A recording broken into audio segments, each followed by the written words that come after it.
What is going on, Washington fans? Welcome to the JTFB show, and it is time. Sit down, buckle up, grab a snack. It's time for the final mock draft. We are officially, I'm on hours now, not even days. We are hours away from the NFL draft, depending on when you watch this episode. As of right now, it's almost 48 hours, 47 hours as I record this right now. 47. We're getting there, guys. It is time to go through my mock draft. I did the stream on Bleacher Report this morning, and I decided to kind of re-record it because it had some technical difficulty and stuff like that. And I just wanted this to be the best video possible for y'all. And I know some people are going to hate my picks, and that's fine. People hated my picks on the stream this morning, and that is okay. We can disagree. We can also agree. But at the end of the day, I'm excited to see the new regime's first draft. Something different. I don't know what to expect. I'm nervous. I'm anxious. I'm excited though. I'm excited to see who the new, coaching staff, the new front office decides to bring in to be the future here in Washington. So I'm going to go through all my picks. And I didn't do like a PFF, mock draft simulator or anything like that because I don't think that's accurate. I don't think that's right. I think there's a lot of players that could go higher than what people realize. And I think there's some people that'll go lower than what others expect. So I said, look, I'm going to make a graphic for all of my picks. I'm going to go through it. I'm going to talk about it. I'm going to give you some other scenarios along the way. If this happens, then look for that. But, guys, I feel so good about this. And I've accurately predicted at least one player throughout, in my final mock drafts the last few years. I'm trying to think. Not even just like, Chase Young, someone obvious, like Antonio Gibson. Antonio Gandy Golden was one. I said Sam Howell after the first. Quan Martin last year. And I feel good about this. I feel good about these picks. So I will say this at the beginning of the video. If I don't accurately predict one player, not including pick 2, that's too easy. Not including pick 2.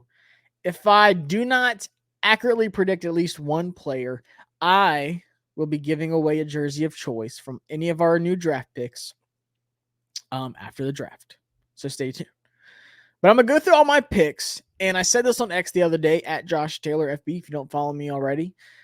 I feel like there's 3 players that I could absolutely see in Washington just throughout this whole process. I just feel like they are locks. Now, 2 of them are in my mock draft, and the other one just didn't make it, and that's okay.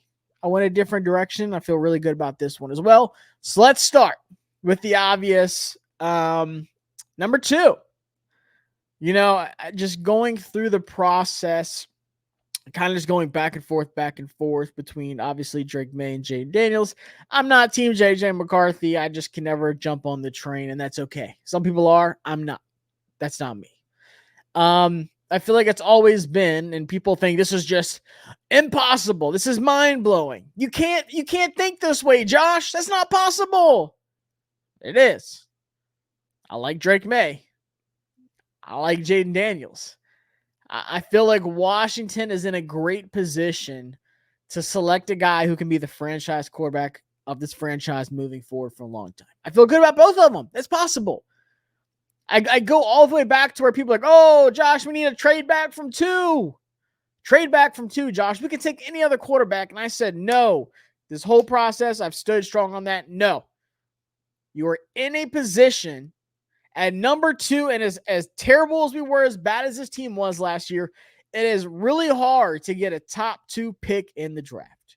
The Bears got lucky as hell. They worked out a great trade. Things turned out phenomenally for the Bears. For us, we were just that bad. But still, at the end of the day, it is not easy getting that number 2 pick. Washington is in a great position to stay where they are and select their quarterback, and it seems like that's exactly what they're going to do. It seems like, especially today, everyone's saying Washington is not trading. They're not taking calls for number 2. They're going to stay at number 2, and they're going to take their quarterback. And who is it? I've come to realize in the first round, pick number 2, the Washington Commanders are selecting Jaden Daniels, the Heisman-winning quarterback, the best player arguably in all of college football last year. Is he the perfect prospect? No. Honestly, none of these guys are. Caleb Williams isn't. Drake May isn't.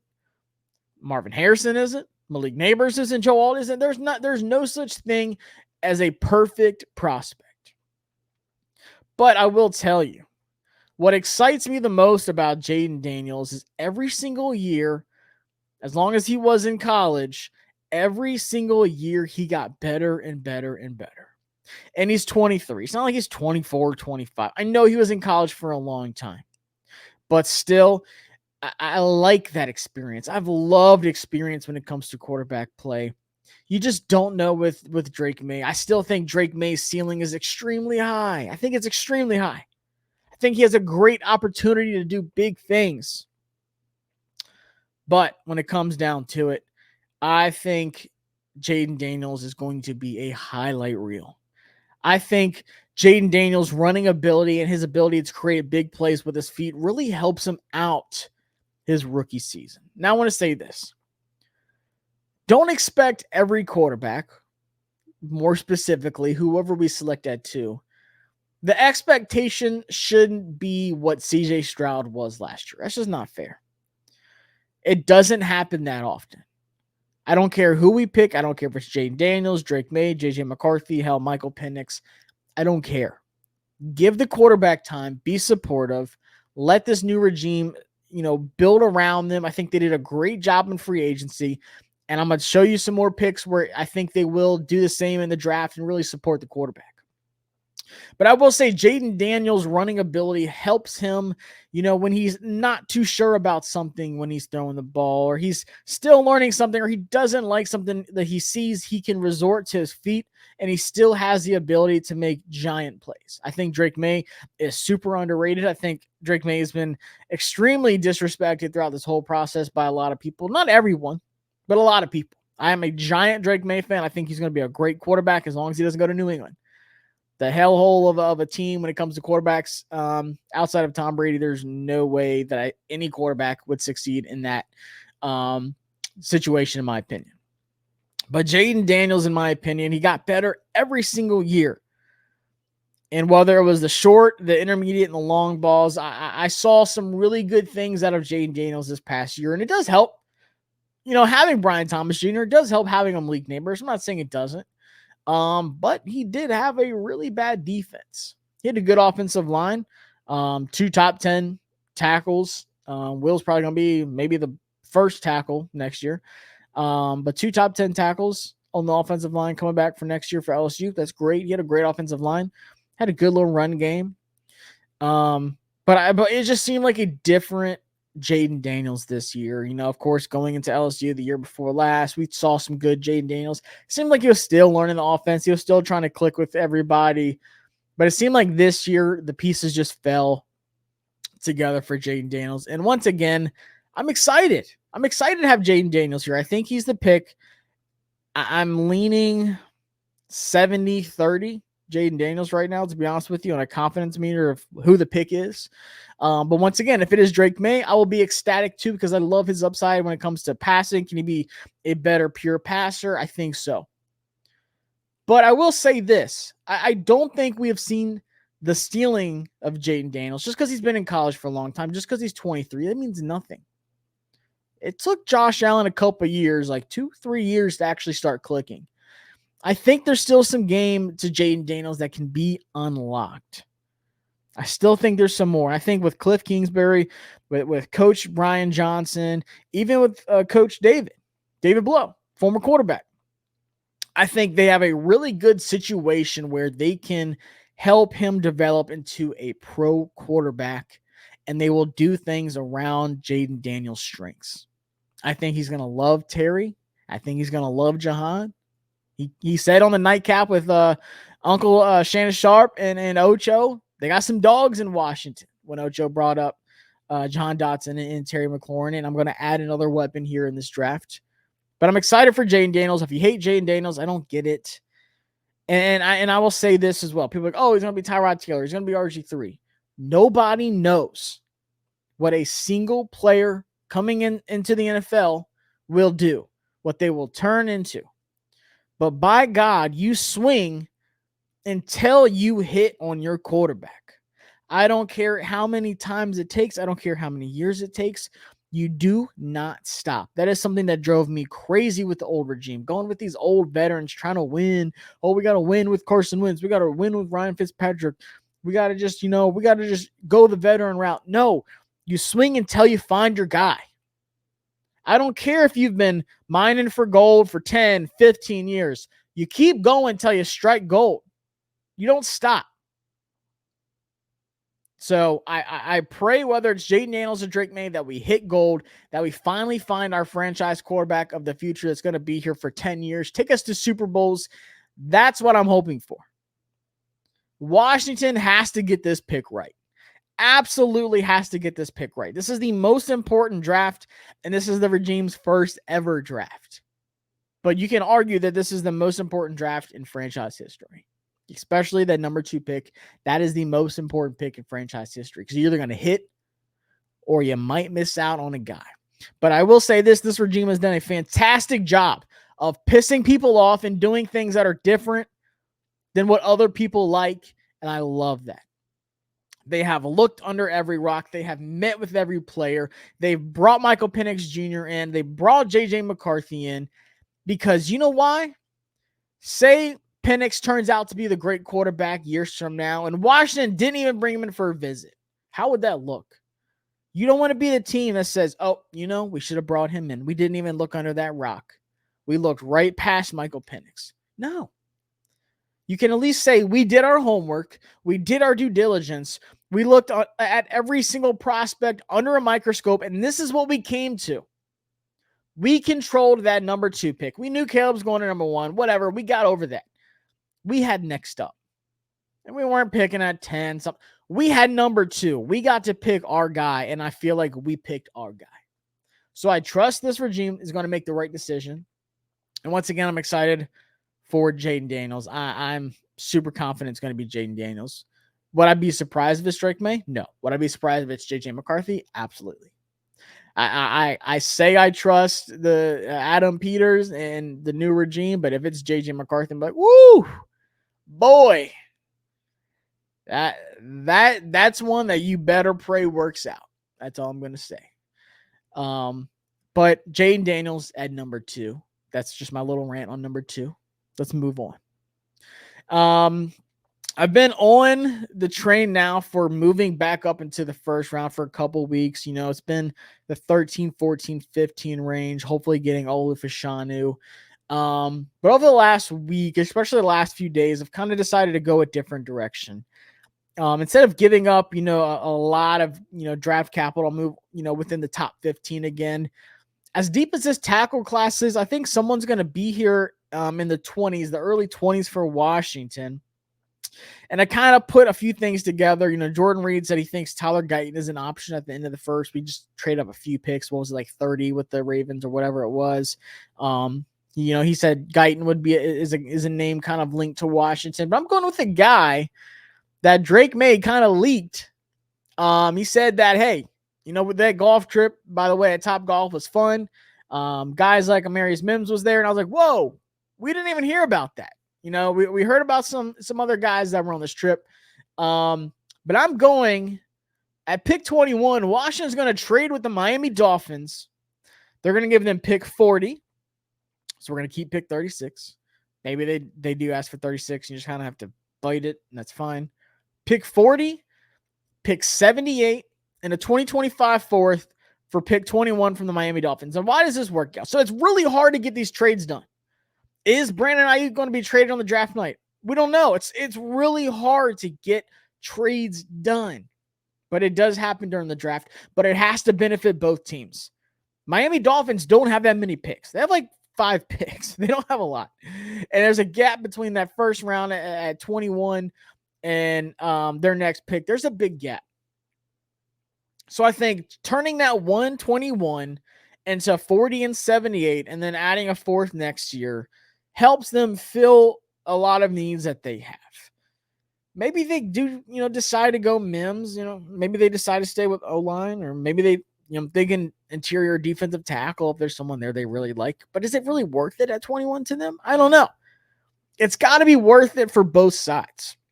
Like I said, pick 40, pick 78, a 2025 fourth to move up to pick 21 with the Miami Dolphins and select Amarius Mims, offensive tackle out of Georgia. Now, let's talk about this just a little bit. I'm not going to, spend 10, 15 minutes on every single pick like I did with Jaden Daniels at 2. But Jordan Reed also said this, and I agree with him.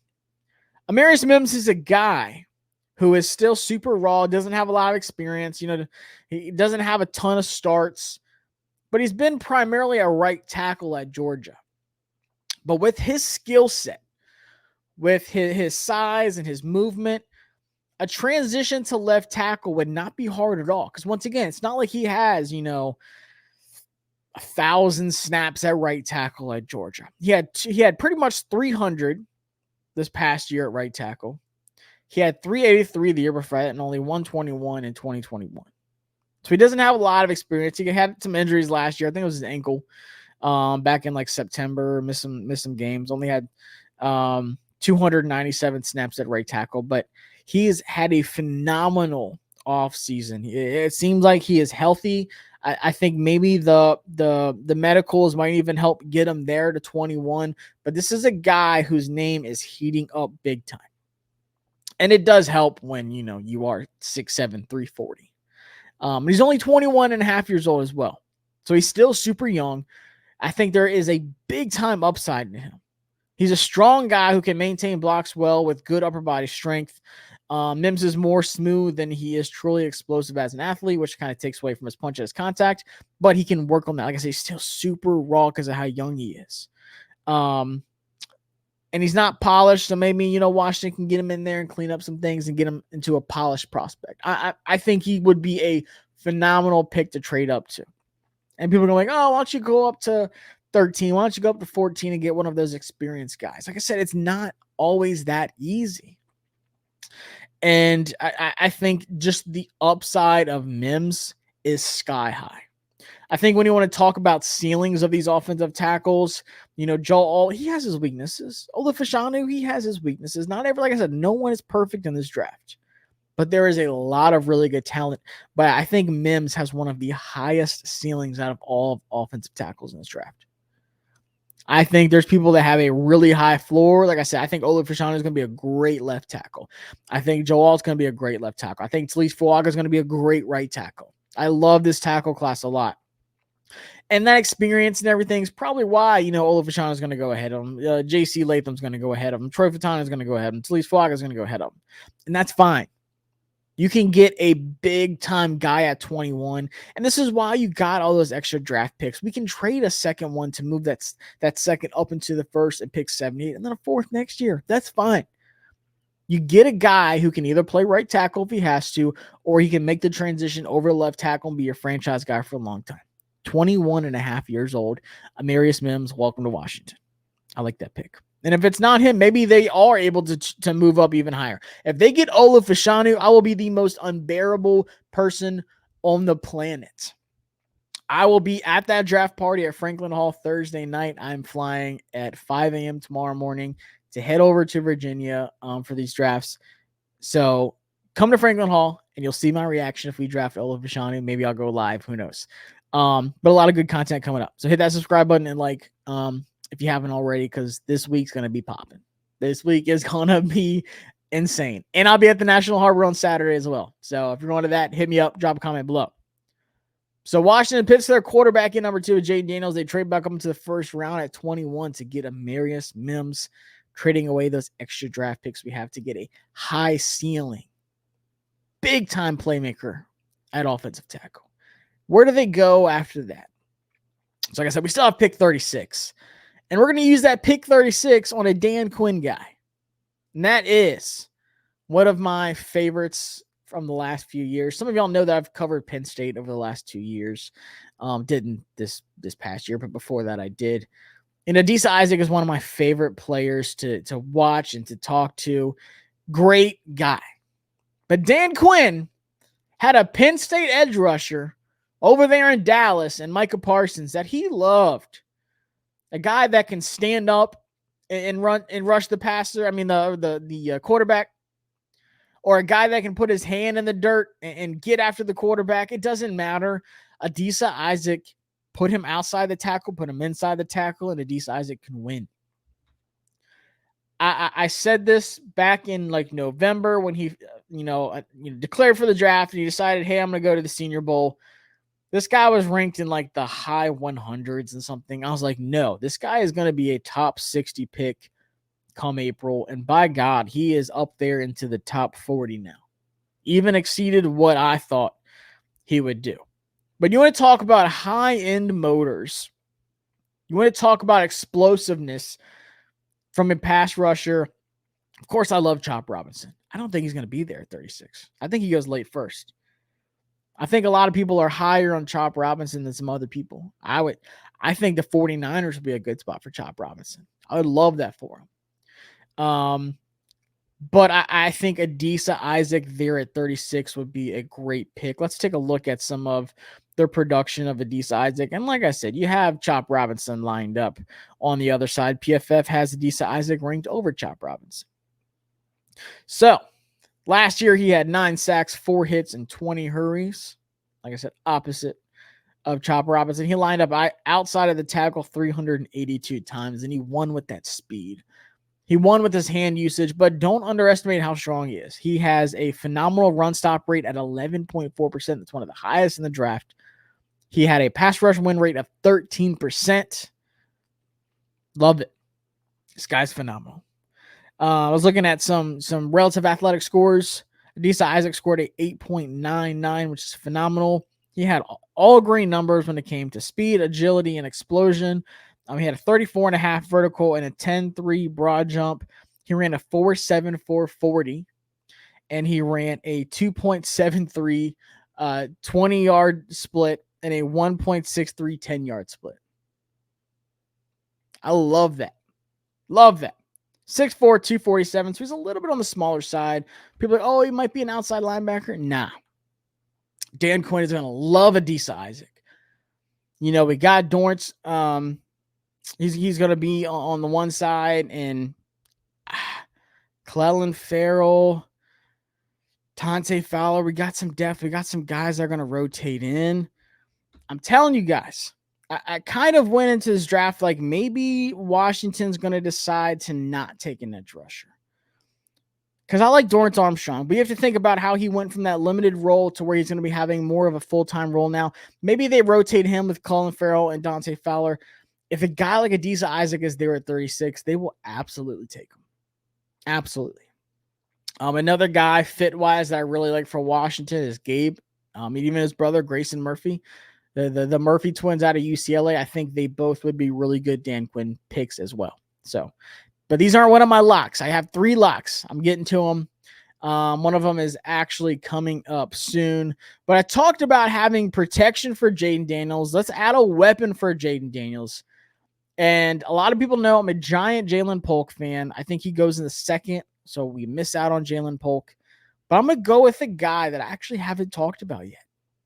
I kind of thought about it. I was doing mock drafts. Oh my, I can't even tell you how many mock drafts I did yesterday. But I put this, I put these selections together based off of what I think will happen, but then also just Washington picks where I have these guys, my evaluations where other people kind of have, settled on some of these guys.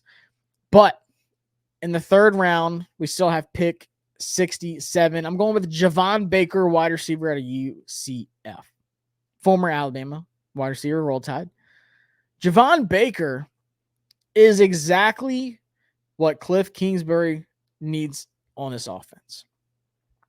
So what I like about Javon Baker is he might not have the elite long speed. He might not be like the craziest speed separator, but he still does get separation, which kind of surprised me going back watching the tapes. But this guy is a phenomenal contested catcher, but he is a great vertical threat. He had 52 catches last year for 1,139 yards, and PFF says he has a 21.9 yards per catch last year and 7 touchdowns. The only thing he really needs to work on is his drop rate was a little high at 10%. He had 6 drops last year. That kind of bugs me.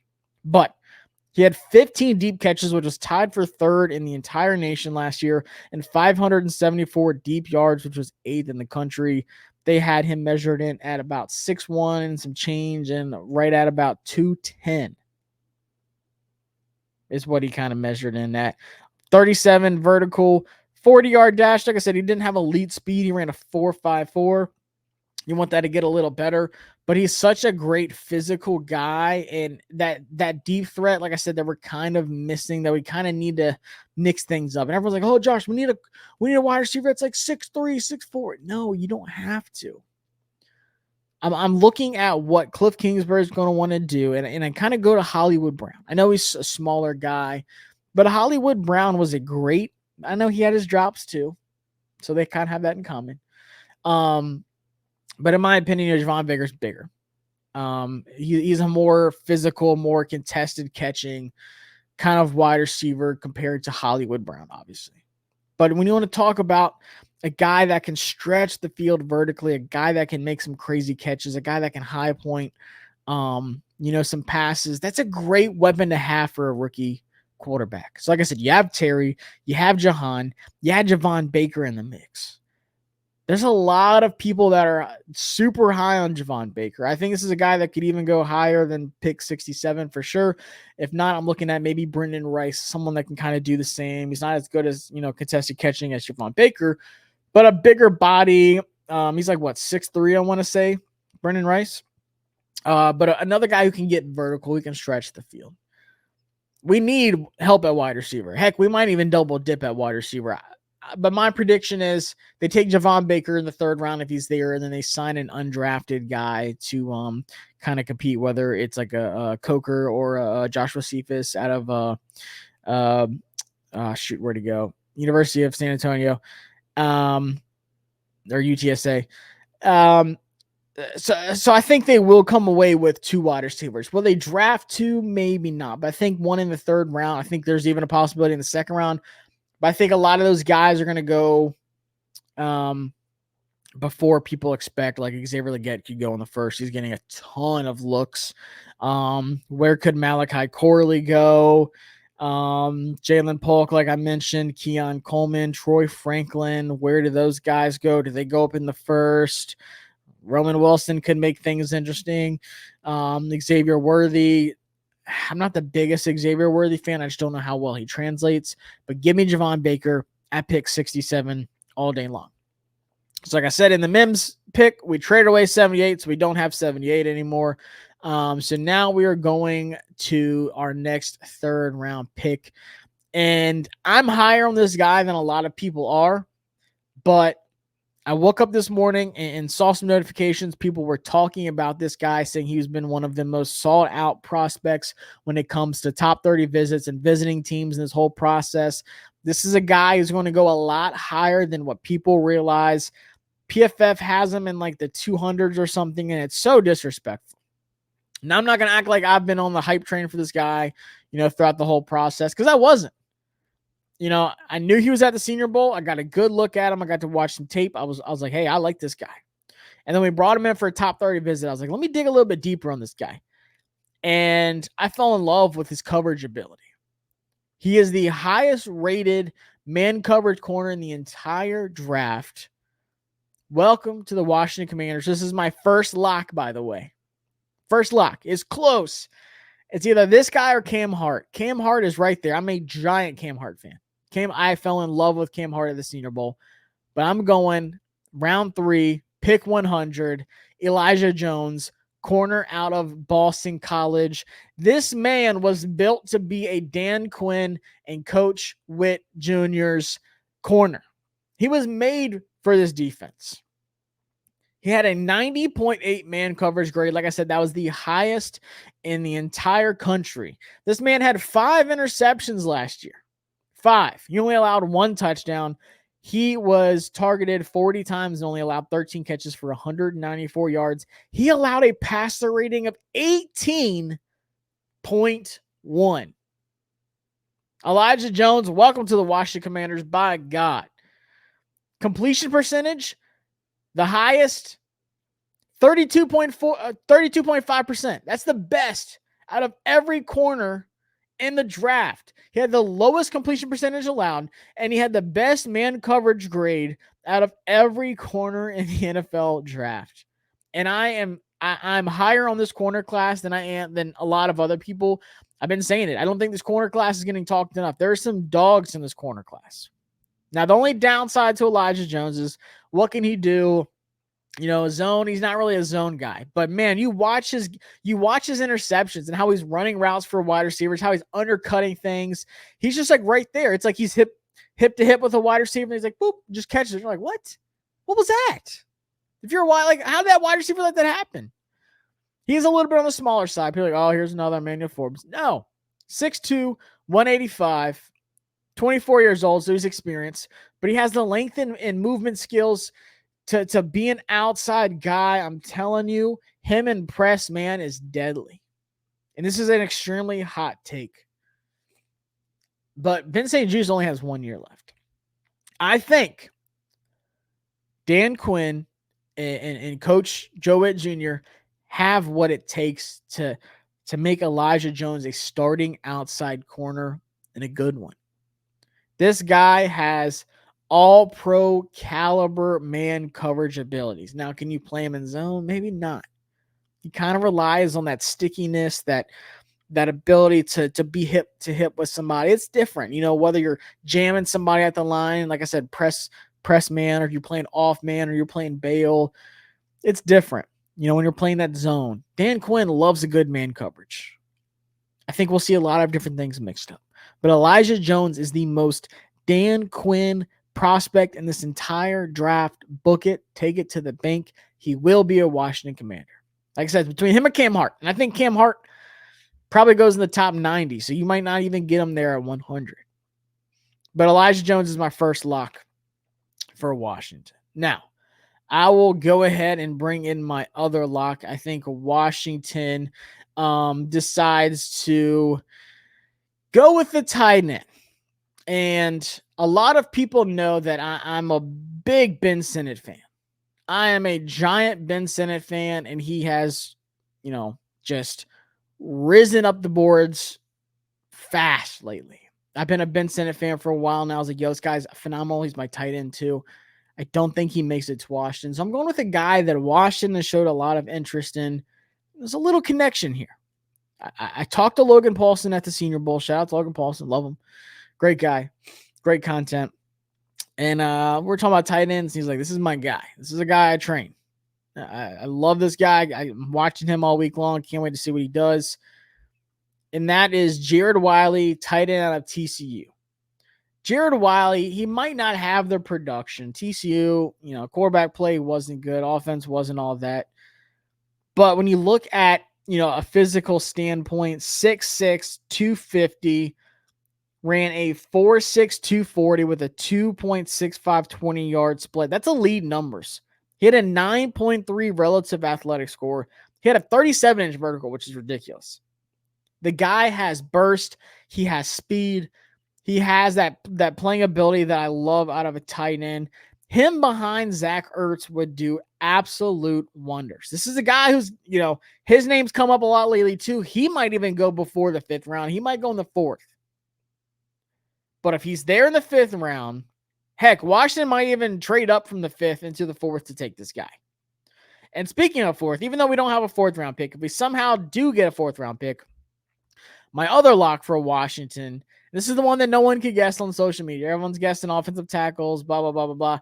Isaiah Adams out of Illinois. He was an offensive tackle, played a little bit of left guard. Oh, well, not last year, but the year before that, he played a lot of left guard. He projects to be a high-end guard prospect. He would had a top 30 visit. I think Isaiah Adams is a great person to watch if they somehow get back into the 4th round. I just don't see him making it to the 5th round. But I don't think he projects as a offensive tackle in the pros. I think he's going to be a high floor guard, though. I'm a big time Isaiah Adams fan. Those are my 3 locks for Washington. It's either going to be Elijah Jones, it's either going to be Isaiah Adams, or Jared Wiley. One of those guys are going to get picked. I promise you. I swear. I feel it in my gut. It's going to happen. But Jared Wiley, man, there's some interesting tight ends. This might not be the sexiest tight end class. Of course, you have Brock Bowers. Like I said, I think Ben Sinnott's my second tight end. I'm not a JT Sanders fan. I don't think his game translates well. He doesn't have play strength at all. I mean, he was getting bullied by a push sled at the combine. I like his route running. I like his hands, but is it enough to just make him this, crazy high ceiling tight end? I don't think so. Maybe a late third, early fourth, I would take him. But this whole second round, JT Sanders, I'm not buying it. I like Theo Johnson a lot. If Jared Wiley's gone, come in the 5th round, I think Theo Johnson's a guy they would absolutely love to get here. Once again, another great receiving guy, but he can block in line. Jared Wiley needs to get better at that, blocking aspect, kind of play strength as well. But he's a big dude. I think he'd have no problem with that. But Jared Wiley, welcome to Washington, tight end out of TCU. So where are we going next? We got 2 more picks. I'm going with right tackle with this next one. I'm going with experience. I'm going with a guy who I think is one of the biggest sleepers as well. I'm going back to Penn State. This is a guy that had a visit with Washington as well. That is Caden Wallace. Round 5, pick 152. Caden Wallace out of Penn State. Like I said, a lot of experience at right tackle. But he actually had great numbers too when you take a look at it to see what he did throughout his career. Not even just last year. I think last year was his best year. But even in 2022, he only allowed 1 sack, 0 hits, 11 hurries. Last year, he allowed 1 sack, 1 hit, and 11 hurries. But in 2023, he played 668 snaps at right tackle. The year before that, he had some injuries. He had 340 snaps at the right tackle spot. But like I said, this is a guy, in my opinion, that is getting extremely overlooked, extremely slept on. I think he could be taken right here in the 5th round at 152. He has a lot of experience. He's really good athletically. I think ideally in the pros, he's more of that swing tackle kind of type. He's 6'5", 341. He has fast feet. I've seen enough of him. I like what I like out of Caden Wallace. And like I said, it's really interesting that I think Mims can make that transition over to left tackle. Is Caden Wallace going to be the starter at right tackle next year? I don't know. If we take him, he's going to give Wiley a run for his money. I'll say that. Caden Wallace is going to compete for that right tackle spot if we take him, and I think we will. So Caden Wallace, right tackle. Don't sleep on these late round guys. Adam Peters found guys like George Kittle in the 5th. Found guys like Dre Greenlaw in the 5th. He was in charge of those later rounds, according to a lot of people. Like the day 3 guys. Adam Peters was looking through all the gyms and finding those guys in those rounds. And we don't have a 6th round pick. So 7th round, pick 222. This one kind of hurt me a little bit because I'm an Alabama fan. But I'm going with Jalen Simpson, safety out of Auburn. Jalen, you got to help us, man. Here in Washington, we allowed way too many explosive plays deep. What is going to happen with this secondary? Who the heck is going to play safety? Who the heck's going to play corner? Now, let me start by saying this. The thing I like about Jalen Simpson, let's look at his size, 6'1", 180. Kind of smaller. That's fine. I think he projects to be a free safety at the next level. But if you absolutely have to, I think he can play nickel corner as well. I think he can run with guys. I think his coverage ability is really good. But what I really like about him is his movement skills. Great sideline to sideline speed. Like I said, with that coverage ability, forced incompletion rate was 20%, which is extremely high. Run defensive grade is the only thing that really concerned me is can he be that physical guy that can, not miss tackles when it comes to the pros? Can you keep up with some of these bigger guys, tight ends, bigger wide receivers at the next level? That's the only concern I have with a guy of his size is can he be that physical? Can he have that play strength that he needs to have? But I do like what he brings as a free safety. Like I said, being able to get those, pass breakups that he had, and have that coverage ability. They played him in the slot 195 snaps last year at Auburn, 300 as a deep safety in that free safety spot, and then 150 in the box. So they played him a little bit everywhere. They had some good safeties at Auburn last year. His best game actually last year, coincidentally, was against Georgia. He decided to ball out against Georgia. And like I said, I'm not 100% sure. I think we'll get a better idea after the draft and then with mini camp and stuff like that of what Dan Quinn and Coach Witt are going to do, what their blueprint's going to be of this defense. Is Quan Martin going to be that free safety? Is he going to be more of a slot guy? Is he going to play corner? We don't know. Is Jeremy Chin going to be like in the box a lot, or is he going to play strong safety? What are they going to do with these guys? Is Derek Forrest healthy? Do they even like Percy Butler? What do they think about Ben St. Juste? We don't know. That's been my biggest question mark. That's the thing that keeps me up at night is what's the defense going to look like? I think this defense is going to be a lot better next year, but I still haven't, pinned my nose on what the blueprint of the defense will be. So those are my picks. Let me do a quick recap for everybody so you can kind of remember. Round 1, pick 2, we were getting our franchise quarterback in Heisman winner, Jaden Daniels. He's going to literally hit the ground running all over the NFC East. Absolutely excited to get Jaden Daniels in here and get him some help. And we're going to do that by trading back up into the first round at pick 21, trading picks 40, 78, and a 2025 fourth to land at pick 21 to get Amarius Mims, who's going to move to left tackle and develop to be a long-term franchise tackle for us. Only 21 and some change years old. Absolutely excited for that pick. Now, we still have 1 second-round pick left, so we're going with Adisa Isaac at pick 36.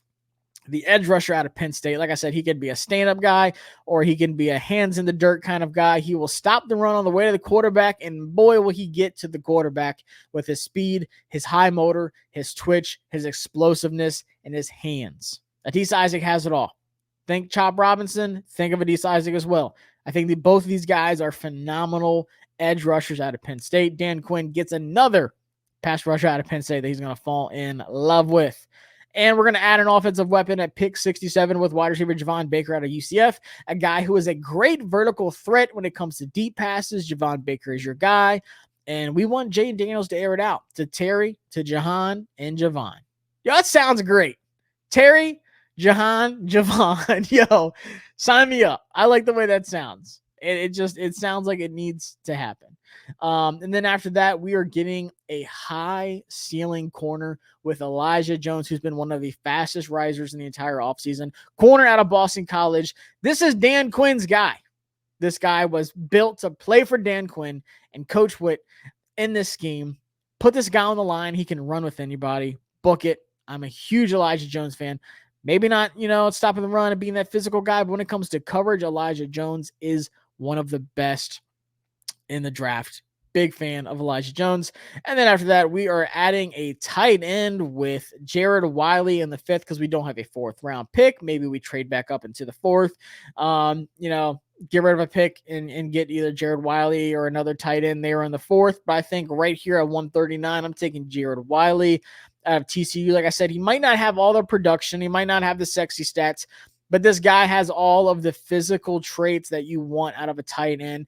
And I cannot think of a better pairing to learn from Zach Ertz than Jared Wiley. I would be ecstatic for this pick. Big time receiving option added in Washington with tight end 2 being Jared Wiley. Now, after that, we are adding some more protection on the line on the right side. Round 5, 152, adding Caden Wallace. A ton of experience, great movement, great athleticism. More of a smaller guy, not like that mountain of like a Mekhi Becton, but he's faster. He has great hands. He has a great first punch, great contact, great pad level. I like a lot of things of Caden Wallace. A ton of experience he brings to that right tackle spot, and he competes for it next year. Rooting for Caden Wallace no matter where he goes, but hopefully it's Washington. And then with the last pick, don't sleep on the last pick. We learned that in the past. Round 7, pick 222, we're getting a playmaker at safety with Jalen Simpson. I love his coverage ability. Washington was bleeding badly at the safety spot last year of giving up big plays. Jalen Simpson's a guy who can play slot. He can play slot corner if he has to. He can play in the box if he has to. But I prefer him as that free safety up top that can have that range to stop those big explosive plays, whether it's in the passing game, maybe some runs, stuff like that. Tackling, might be an issue for him with some of these bigger guys because of his size, but I'm not concerned. He did it in the SEC. He did it at a high level. I watched the tapes, and I think Jalen Simpson has a high ceiling when it comes to that free safety spot And in worst case scenarios, we can line him up in the nickel corner. Guys, I hope y'all enjoyed the video. I tried to make it close to 30 minutes, but I talked so much it didn't happen. I kind of figured it didn't. But I'm excited. Like I said, if you will be at the viewing party at Franklin Hall on Thursday night, let me know. If you'll be at the Harbor Saturday, let me know. I'll be walking around with some mics on my phone, asking some questions, talking to fans and stuff like that. And like I said, if I don't predict one of these correctly, not just the exact pick and round and stuff like that, one of these players, I will give away a jersey after the draft, so stay tuned. But like I said, hit that subscribe button and hit like. But guys, enjoy the moment. I'm nervous. I'm excited, but enjoy the moment. And I really encourage everyone, no matter who we pick, not even just at pick 2, but everyone, get behind this team. Be supportive. Don't be that guy that's sold his soul for one quarterback and, oh, we didn't get him. Now I'm giving up on this team. I'm not watching it. Don't be that guy or girl. Whatever. Don't be that person. Don't do it. Just support whoever we draft. Guys, I'm Josh Taylor, contributor for Bleacher Report and host here on the JTFB show. Got some big things coming up. Not only just the draft, got some big interviews and stuff like that as well.